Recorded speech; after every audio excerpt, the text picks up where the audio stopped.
Hey Groovers, this is Tim with a note about this podcast. Kurt and I produce what you're about to hear as an episode for our other podcast called Weekly Grooves, which is a look at the week's headlines through a behavioral lens.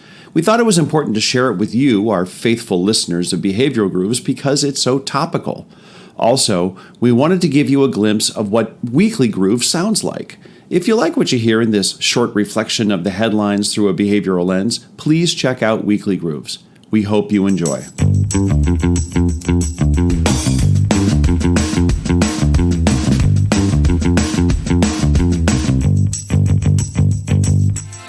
Welcome to Weekly Grooves. My name is Tim Houlihan. And I'm Kurt Nelson. In the Weekly Grooves podcast, we take topics that are in the headlines from this week, and we talk about them through a behavioral lens. We try to get at the why behind why we do what we do. Yeah, it's a weekly look at what's going on from a uniquely human level. Hey, can I guess what our topic's going to be for the week? You can try. You can try. I don't think you'll get it, but you can try. Is it coronavirus? Oh my God. How'd you guess? Well, I have the notes. True. Very true. I should have known that, right? I guess it wasn't a guess then. Yeah. Obviously, this topic has dominated the news cycle for the past few weeks. It ticks off all of the behavioral science points for a very vivid, fear-inducing, hysteria-building event. But we are going to be looking at it through a behavioral lens. In particular, Michael Hallsworth wrote an article. Wait. The Dr. Michael Hallsworth, who is like two-time guest on our podcast, Behavioral Grooves? Yes, that Michael Hallsworth. Yeah. As I was saying, Michael wrote an article for Behavioral Scientists that was titled, "Hand Washing Can Stop a Virus. So why don't we do it?" Yeah. Which takes a look at why we as humans have a pretty powerful method for preventing the spread of COVID-19, yet we don't really do it all that often. Yeah, that sounds great. Let's dig in. Okay. So the premise for the article, if you didn't get it from the title, was hand washing works, but we really don't do it very well. And so Michael quoted the World Health Organization where they were warning countries to do everything you can in order to prepare for a pandemic. Okay, so why don't we? Yeah, so why don't we wash our hands? Yeah, well, it starts with lack of awareness, right? There's a lot of people who just don't know. Right. And so Michael brings up this in his article. He says, look, lack of awareness of how effective it is, right? And that educational campaigns we've known this for years. They put these educational campaigns out all the time for just the normal flu, for colds, for all of those types of any type of transmittable disease. Washing our hands is a really powerful thing. Yet we don't do it. Yeah, cue the G.I. Joe effect. Yes. The information is out there, but we're not acting on it. Yeah, so telling us in and of itself doesn't change behavior. Definitely. And so part of that is I think that washing hands is already a behavior that we do. Yeah, it's familiar. It's familiar, and it's only associated right now. It's only associated with usually like after you go to the bathroom, right? That's the social norm. You wash your hands then, right? Yeah, but we're not doing it very well either. Maybe before we eat, but for many people, that's the times when you do it. It seems a pretty normal element. And the other aspect of this is that washing our hands feels pretty trivial. Because it's so familiar. It's so familiar. Washing our hands is an everyday thing. It's not like buying the mask to put on my face to prevent the coronavirus from getting in, or not going to the Timberwolves game because it's a big public arena. Those are big things that I'm doing. Washing my hands. I wash my hands. I got to wash my hands more. Yeah. It doesn't feel as powerful. And we'll get back to that about washing of hands, because I think that's a big deal. But another key issue of why we don't do it is because there's friction, right? We don't always have hand sanitizer nearby. Yeah, it's not convenient. And so friction, Roger Dooley, again, another guest that we had on our past podcast, or our other podcast, Behavioral Grooves, talked about friction and the impact that even a little bit of friction in our lives really inhibits behavior. And so the lack of having a sink available after I sneeze, right? I'm going to go to the bathroom. I got to go all the way downstairs to go to the bathroom and wash my hands or to the sink. Or if you're in a big public place, it might mean leaving a meeting or heading down a long hallway or stairs. And that's friction that gets in the way of us doing it. Right. And washing our hands takes time if we do it right. Have you ever tried timing yourself? 20 seconds feels like forever to wash your hands. You know, you're supposed to, sing the ABC song or Twinkle, Twinkle, Little Star. The same song, right? Isn't it? Yeah. So anyway, yes, it is. But trying to do that for that is really, it feels like forever. Get halfway. I'm about LMN and I'm done. You know, it's like the ABC song, right? There you go. I'm usually ABC. I'm done. Water, done. Hey, there you go.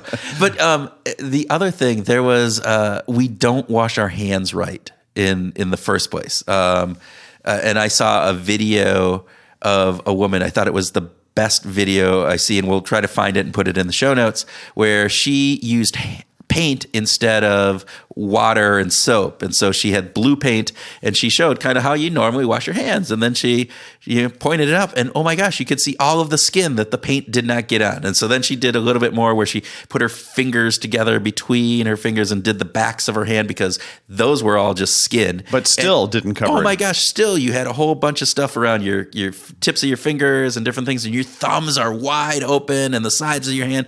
So we don't do it well. So maybe taking 20 seconds is just because to do it well, you got to do all of those different pieces. Yeah. We can also feel overwhelmed. Oh yeah. Right. Another big part of this is that we can, the vividness in the media, this whole availability heuristic can just overwhelm us with the constant barrage of messaging.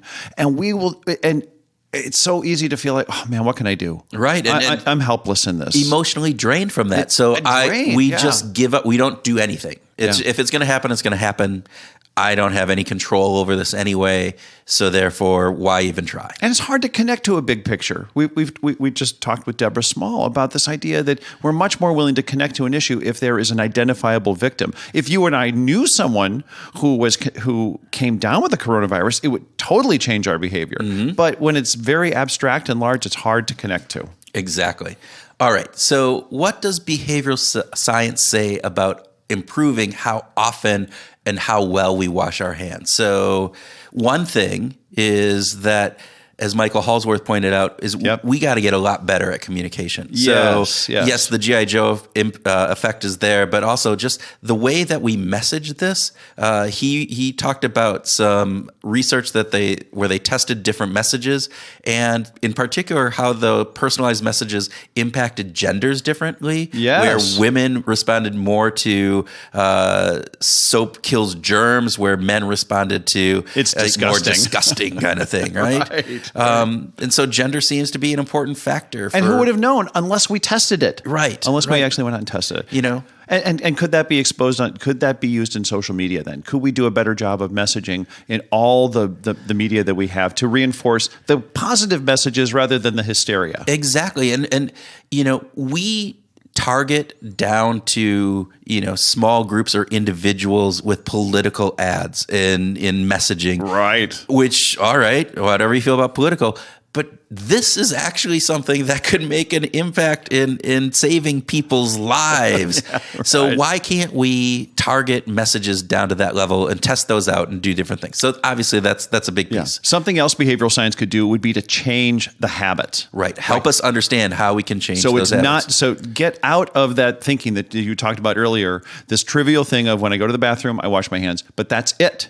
Right. Well, how about washing your hands in a whole variety of other situations? Yeah. And behavioral science could help with when-then statements. Right. So when-then statements are these things where when I sneeze, I will now go and wash my hands. And by just making that statement, setting up that when-then statement, sets an intention. And we are more likely to follow through on the behavior. It's not usually enough in itself, but you're more likely to follow through. It's better than nothing. It's better than just not thinking about it at all, because all of a sudden it triggers a cue, right? It's a cue in your brain that says, "Oh, I sneezed. Oh, yes, I'm supposed to wash my hands now." Yeah, and you could use temptation bundling because everybody loves the ABC song so much.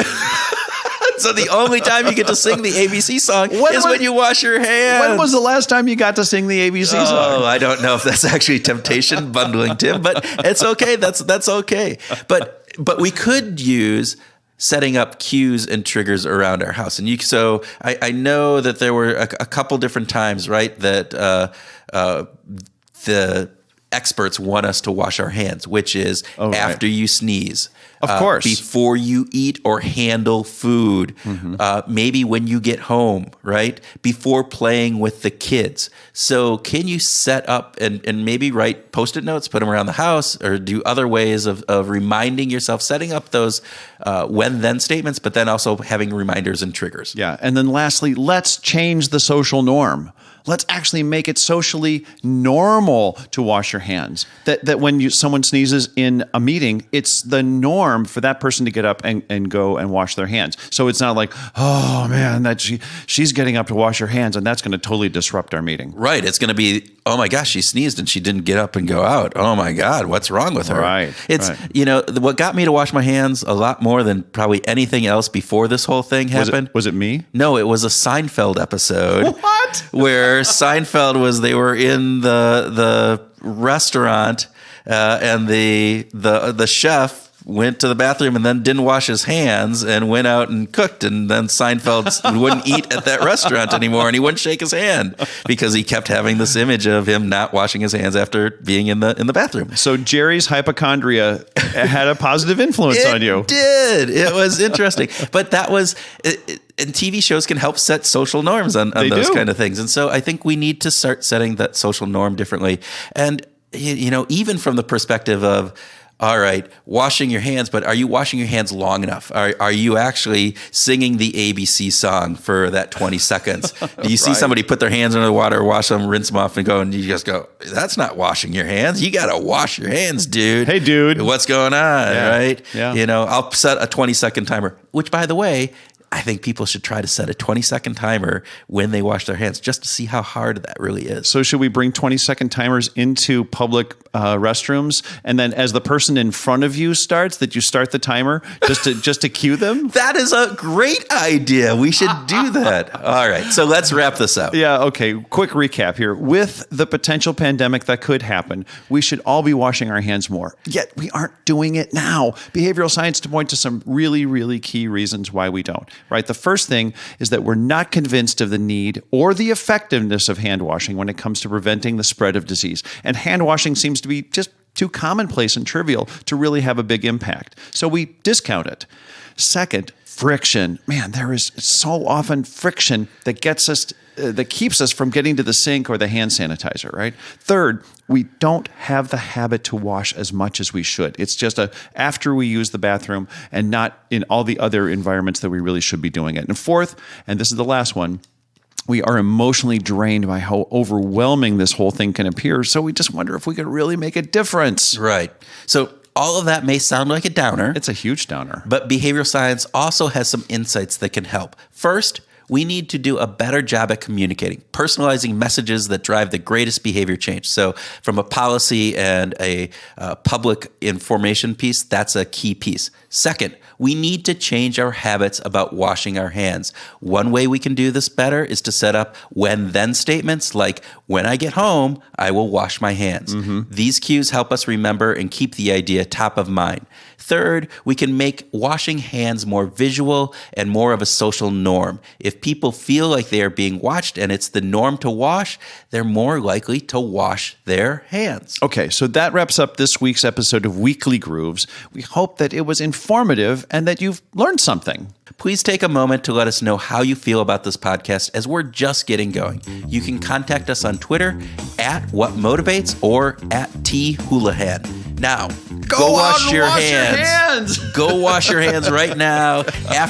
Maybe it's a cue, right? Yes. After you listen to Weekly Grooves, go wash your hands every week. All right. So go wash your hands and have a great week.